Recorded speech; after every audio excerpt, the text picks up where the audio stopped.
आणि मनोज जरांगेंचं उपोषण मागे घेतल्यानंतर मराठा बांधवांमध्ये आनंदाचं वातावरण आहे। येवल्यातल्या अंदरसुलामध्ये मराठ्यांनी जल्लोष केला, गुलालाची उधळण केली, फटाक्यांची आतषबाजी पाहायला मिळाली।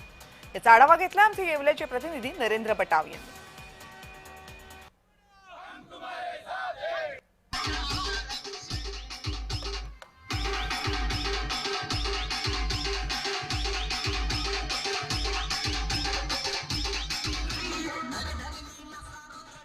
मराठा योद्धा जरांगे पाटील यांचं उपोषण मुंबई येथे सुरू होतं। अखेर त्यांच्या मागण्या मान्य झाल्याने त्यांनी उपोषण सोडलेलं आहे। याच पार्श्वभूमीवर येवला तालुक्यात भुजबळांच्या मतदारसंघात मराठा बांधव मोठ्या प्रमाणात जल्लोष करताना दिसत आहे। आपल्या सोबत काही मराठा बांधव काय सांगाल की मागण्या मान्य झाल्या काय?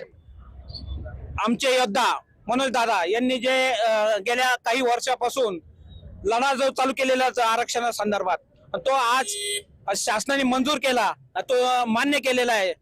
हैदराबाद गॅजेट असो, सातारा गॅजेट असो, तो मान्य झाल्यामुळे आम्ही सर्व मराठा समाज जे आदेश मनोज दादांचे भविष्यात राहतील तेच आम्ही मान्य करू आणि मराठा समाज एक संघ होऊन मनोज दादाच्या मागे उभा राहू। अजूनही काही मराठा बांधव आपल्यासोबत काय सांगाल की जल्लोष साजरा करताय काय?